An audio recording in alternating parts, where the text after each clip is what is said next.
This is an Eyewitness News election update. I'm Mike Marza. The countdown is now on, and we are officially 2 weeks away from Election Day, and a lot to talk about tonight. In the race for New York mayor, the focus remains on the Republican, Curtis Sliwa, and the increasing calls for him to drop out of the race. We're going to check in with Eyewitness News reporter NJ Burkett in just a few minutes. But we begin with this closely watched race for governor in New Jersey. And some big names for both parties will be working to try to help their candidates in the final days. Former President Barack Obama will be in New Jersey to campaign with Democrat Mikie Sherill on the final weekend before Election Day. And President Trump is planning to host tele-rallies for the Republican candidate Jack Ciattarelli. With more, here's Darla Miles. The race for the next governor of New Jersey, a big deal, and not just for the Garden State. This is just only 1 year after national elections. It's very important kind of bellwether to see where the country may be leaning. Hey, New Jersey.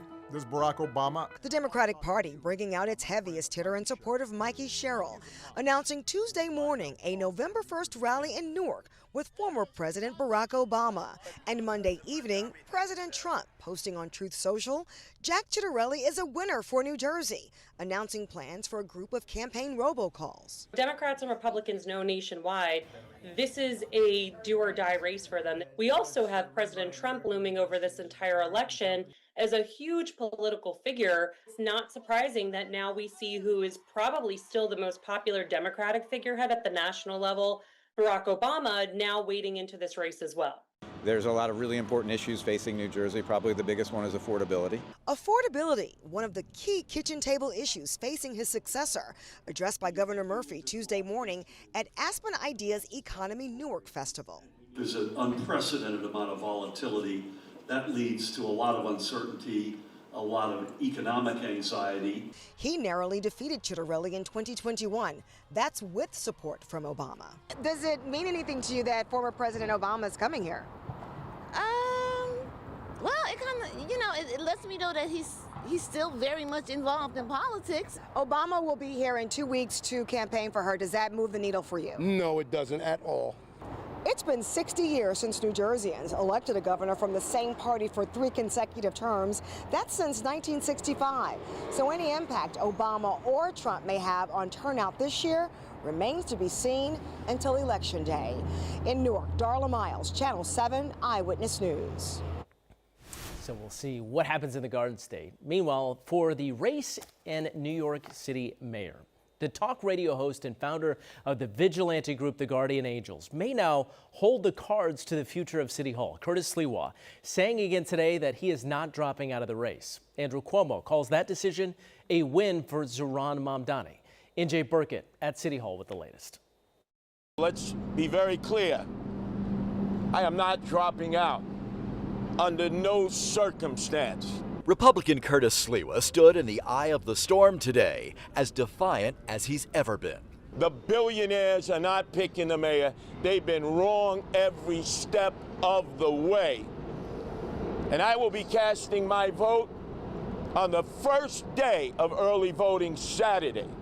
So that should reaffirm to everybody, I'm in it to win it. He's holding the line, but the pressure is mounting on the conservative radio host. The New York Post editorial board is now urging him to drop out, calling him an oddball with zero relevant experience. But what Sliwa does have is 14% of likely voters. The centrist former governor and his supporters still believe Cuomo can close the gap. This morning, Sliwa's billionaire boss at WABC Radio repeated his public appeal to Sliwa to step aside. He'll still be on the ballot. Do you really believe that his dropping out would make a difference at this point? There's no guarantees in life, but it gives us a shot. It gives us a shot that all New Yorkers that care about New York will come out and vote. But today, Republican chairs from all 5 boroughs said, quote, Republicans should not have to clean up the mess Andrew Cuomo and the Democrats created. And we will not allow the political class to interfere with voters or hijack our ballot. Today, the former governor set his sights on the front runner. Who has the ability to actually get the job done? My opponent has never had a real job. Should your first job be mayor of New York City? The campaign posted an AI video linking Mamdani to progressive former Mayor Bill de Blasio. If you thought my policies were evil, you're gonna freaking hate this. Sure will, boss. Mamdani today tried to stay above it all. While my opponents are focused on speaking about each other and which one of them should drop out, my focus will be on New Yorkers themselves and the concerns I've heard from them that keep them up at night. Concerns about how they can afford the most expensive city in the country. So let's dig a little deeper into this New York mayoral race with Eyewitness News reporter NJ Burkett, who has been following the campaign. NJ, always great to see you. Yeah, Mike, thanks for having me. So again, another iteration of the same phrase we've heard from Curtis Sliwa. Ain't no way I'm getting out of this race. I can't be bought in some sort of fashion. That's what he's been saying. He is facing new pressure to do that, though. But from today's stance, we're 2 weeks out from this election. He's not getting out of the race. No, Mike, I mean, I think he's dug in. You know, he's really standing right now in the eye of the storm. And he's got pressure really on both sides. He's got pressure from the Republican County Committee chairs, 5 of whom, from all 5 boroughs, 5 of whom said today that they back him, they want him to stay in the race. So there's pressure from the Republican Party to stay in the race.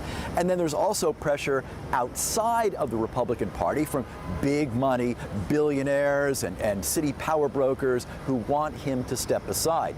But think about it, Mike. Really, for the first time in his career, Curtis Sliwa is a legitimate, bona fide power broker in New York City politics. It's pretty remarkable. Somebody who's followed the city for a long time. It's pretty remarkable to see the situation that's developing, Mike. And renewed energy for him to step out, because we have this most recent poll that showed a tightening of the race. And if Sliwa were out of the race, within that margin of error between Cuomo and Mamdani. Cuomo today appeared on Curtis Sliwa's radio channel, WABC Radio, where we know that Andrew Cuomo has said basically if Sliwa does not step aside, he is essentially guaranteeing a win by Mamdani. What is Cuomo's stance in all of this? Because without Sliwa stepping aside, he believes that there's no path to victory for him. Well, I think he's right. I mean, he does the math like the rest of us, like you and I, like all of us, right? What Cuomo has failed to do, Mike, is to broaden his own base. The idea that this guy expects to win City Hall if other people drop out of the race really tells you something about his campaign. Why is it that it's necessary for these other people to get out of the race? Adams, who did, a couple of weeks ago, and now Sliwa has to get out. What about Cuomo converting his own base, converting people to his side of the equation? If you look at the polls, he really hasn't done that, Mike. And it's interesting, and I want to talk about Mamdani in a second, but one of the things that Cuomo actually mentioned today in one of these appearances he made, I think it was at breakfast this morning, he talked about a plan to take the subway from the control of the MTA, the state level, to New York City. I'm interested to hear how that played with some of the people that you've talked to. I know you spent a lot of time covering transit over the years, but to take away the control of the New York City subway system from the MTA and give it back to the city when you talk about infrastructure, how did that play with the people you're talking to? Yeah, well, what people say to me about that, Mike, is that, if Cuomo gets elected, somehow, some way, he's able to convert people to his side, which he doesn't have right now, the city is going to have enough problems, enough to deal with. Why would he want to take on, managing construction projects and maintenance on the nation's largest mass transit system? Think about it. Donald Trump is threatening to cut federal funding to New York. If he does that, the city is going to be billions of dollars in the hole. So I think a lot of people that I've been talking to seem to think that is not really going to be a workable plan, a workable proposal. As a practical matter, he's going to have to abandon that, is what people are telling me, Mike. And some of those proposals really getting lost in this fog of sort of the political battle. And Mamdani seized on that today, because Mamdani said, while I'm out here telling you what I would do for New York, Cuomo is trying to beg another candidate to get out of his way for the chance and the hope that he could make a run at Mamdani. what is Mamdani doing and how is he positioning himself as you have this Sliwa-Cuomo back and forth? Yeah, well, he's trying to stay above it all. But every so often I'll hit Mamdani with one of these zinger sort of questions like, what do you think Sliwa ought to do? And then, of course, he stands back and he smiles and he says, I think Curtis should continue to make his case. And that's his attitude about this whole thing. He doesn't want to go into the mud. He doesn't want to get dirty, with both of these guys in the mud. He wants to stay above it all. And that's his position. It's like, Curtis should stay in. In fact, I asked him about it just yesterday, Mike. And he said, my opinion is that Curtis needs to continue to make his case to the voters, stand up to the billionaires. And he said, of all the things that are going on in the campaign, this may be the one issue that Curtis and I agree on, Mike. Yeah, and it's interesting, too, because when you think about it, Curtis Sliwa, whether or not he gets in or out, Mamdani is able to use that and say it's the billionaire power brokers that are controlling even the election. Right. And that's been the main theme that he's tried to drive home to New York voters. Take the control out of the billionaire's hands and put it back into the common person.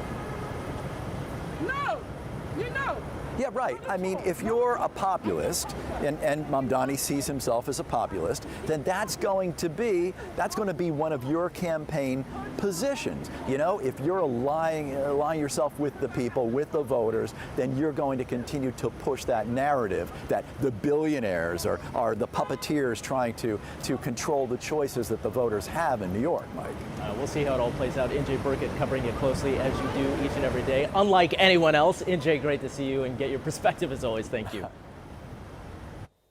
Over the next 3 days, we will profile the candidates running for New York City mayor. Tomorrow, we'll look at Andrew Cuomo and his bid for City Hall.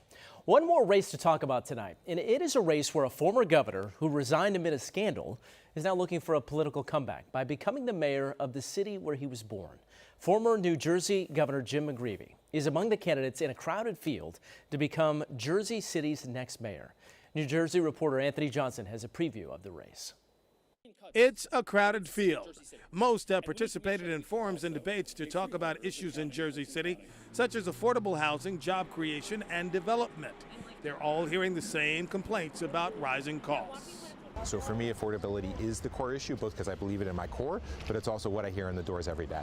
James Solomon is a two-term city council member who says he's independent from the developers and the political machine. But this race features 7 different candidates with different perspectives.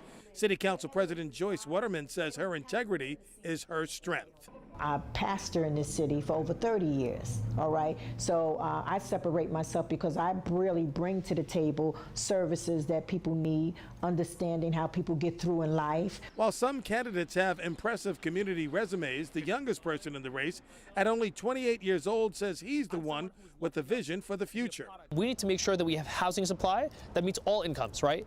My vision for Jersey City is a city where people of all incomes can come and live here. Some candidates are considered top contenders. County Commissioner Bill O'Day says his 40 years in public life shows his commitment and experience. I know how to put the projects together, and I know how to make sure developers actually do it. So real hands-on experience, getting things done. Maybe the big name in the bunch also comes with a past that he owns. Shamefully, I engaged in an adult consensual affair. Former Governor Jim McGreevey is making a political comeback. He has spent years running the Reentry Corporation, helping former inmates turn their lives around. He says soaring housing prices in Jersey City are driving longtime residents away, and neighborhoods are suffering.